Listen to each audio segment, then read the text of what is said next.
异火焚身，筋骨中州的浩劫，就此结束吧。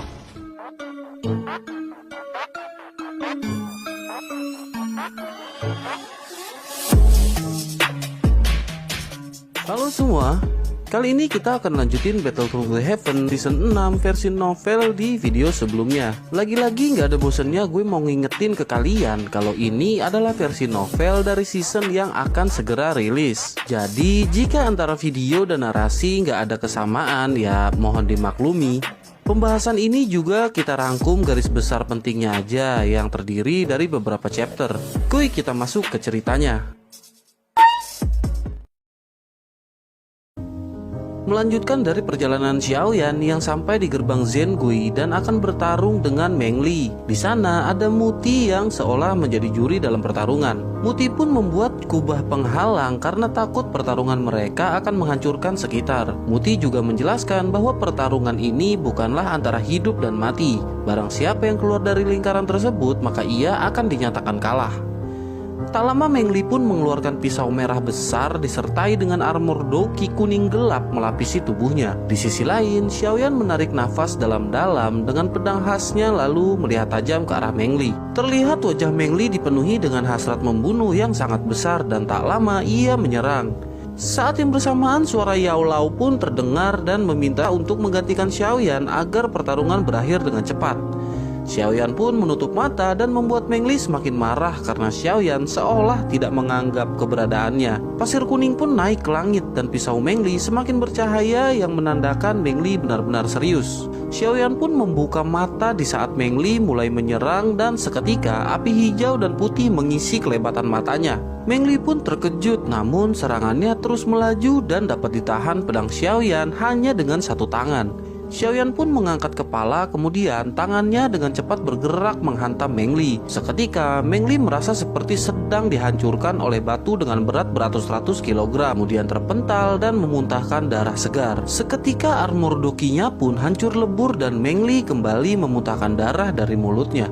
Meng Li pun tak percaya ia dibuat terluka, padahal Yun San mengatakan kalau kekuatan Xiaoyan pasti telah menurun sangat jauh. Semua orang yang di sana pun hening melihat Meng Li yang seorang Dowling dihancurkan hanya dalam satu kali serangan.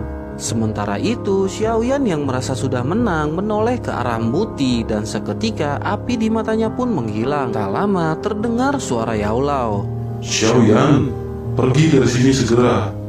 Cepat. Xiaoyan pun terkejut karena dari nada perkataan Yao Lao yang sepertinya mengungkapkan kepanikan. Xiaoyan merasa ada keanehan dan terfikir saat melawan Yun San yang seorang dozong, gurunya tidak merasa takut sedikit pun. Lalu mengapa sekarang Yao Lao seperti emosi dan khawatir lalu menyuruh untuk segera pergi? Xiaoyan yang takut untuk bertanya pun tanpa basa-basi menghampiri Muti dan menanyakan apakah ia sudah boleh pergi. Muti pun mengizinkannya, lalu Xiaoyan berterima kasih dan berkata bahwa ia akan membalas kebaikan keluargamu di masa depan. Kemudian Xiaoyan menoleh ke arah Meng Li dan menyampaikan pesan untuk Yun San, yakni ia akan kembali dalam waktu 2-5 tahun lagi ke Misty Cloud. Sampai saat itu tiba, katakan padanya untuk mencuci leher karena Xiaoyan secara pribadi akan mengambil nyawanya untuk mengakhiri dendam hari ini. Setelah itu gerbang pun dibuka dan Xiaoyan segera pergi.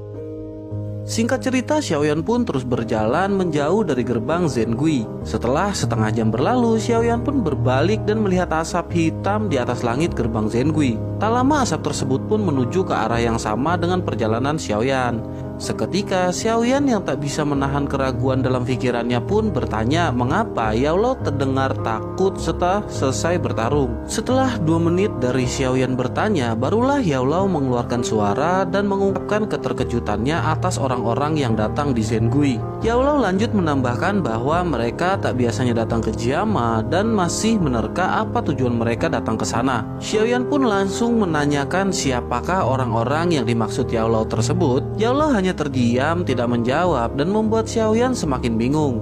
Tak bisa memaksa gurunya, Xiaoyan pun lanjut berjalan mengikuti arah peta ke Black Corner Region. Setelah lama, akhirnya Yao Lao pun buka suara dan berkata tadinya ia akan memberitahu tentang orang-orang tersebut ketika Xiaoyan telah menjadi kuat. Namun, karena keberadaan Yao Lao telah diketahui dan membuat rencananya gagal, maka ia akan segera memberitahu Xiaoyan. Sebelum itu, Yao Lao memperingatkan Xiaoyan bahwa mereka yang tadi dibicarakan benar-benar sangatlah kuat dan tak bisa dibandingkan dengan Sekte Misty Cloud. Bahkan Yao Lao sendiri pun merasa akan sangat sulit untuk menghadapi mereka. Tanpa sadar tangan Xiaoyan bergetar dan langkah kakinya terhenti, kemudian terdiam merasakan kekecewaan. Setelah lama saling terdiam, akhirnya Xiaoyan mengangkat kepala dan menarik nafas panjang, kemudian berkata bahwa walaupun ia tak tahu seberapa kuat mereka, namun Xiaoyan akan terus berjuang karena kekuatan yang selama ini ia miliki adalah berkat dari didikan Yao Lao. Mendengar hal itu, Yao Lao pun tertawa dan berkata, Kali ini mataku, Yao Chen, tidak dibutakan untuk kedua kalinya. Yao Lao pun langsung terdiam setelah mengucapkan nama yang pernah mengguncang seluruh benua Doki. Dari perkataan Yao Lao, Xiaoyan pun terfikir bahwa gurunya pernah dikhianati oleh orang yang sangat ia percaya.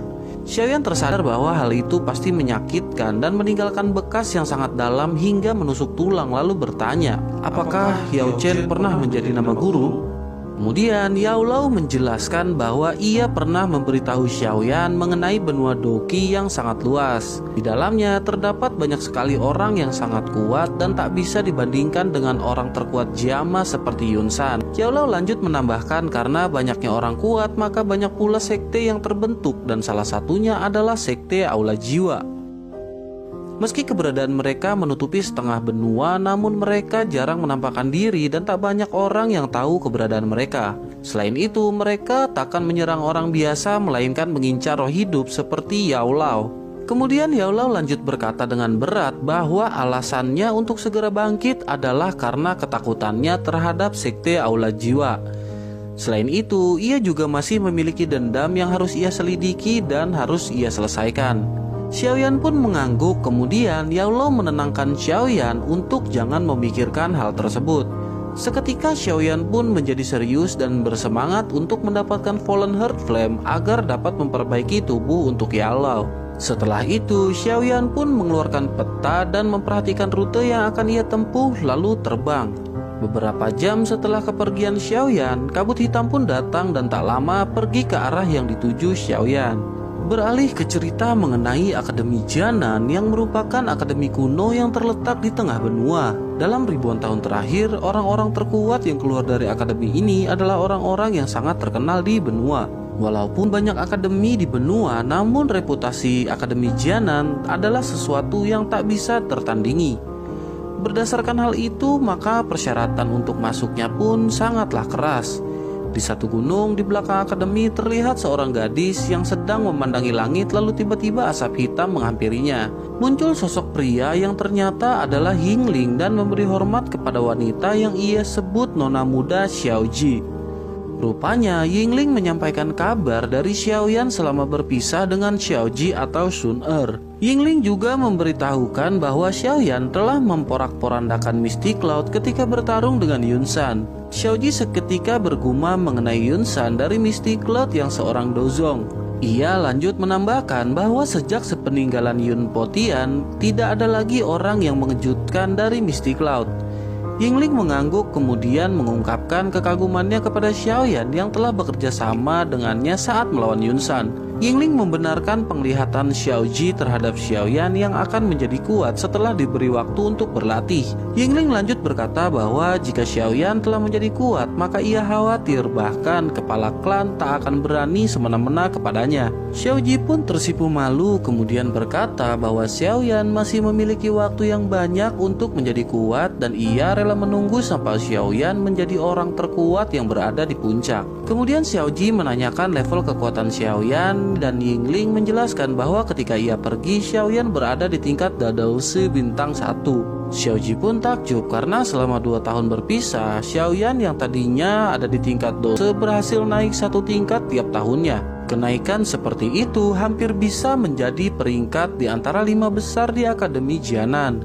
Setelah itu, Yingling menyampaikan bahwa sekitar 2 bulan lagi Xiaoyan pun akan segera sampai di Jianan. Xiaoji pun tersenyum kemudian memerintahkan Yingling untuk beristri jahat di luar Akademi Jianan dan jangan datang jika tak ada hal yang sangat penting. Yingling pun mengangguk dan pergi, begitu pula dengan Xiaoji. Saat menuruni bukit, ia bertemu dengan lelaki tampan yang merupakan seniornya bernama Bai Shan. Sun Er pun segera pamit dan menuju jalan kecil yang lain. Sun Er, benar saja kamu datang ke sini lagi, ucap seorang wanita dewasa dan Sun Er pun menoleh lalu tersenyum. Wanita tersebut merupakan instruktur bernama Rolling. Jika kita ingat, Rolling ini adalah instruktur yang pernah datang ke hutan untuk merekrut murid baru. Kemudian Sun Er pun menanyakan apakah Rolling mencari dirinya.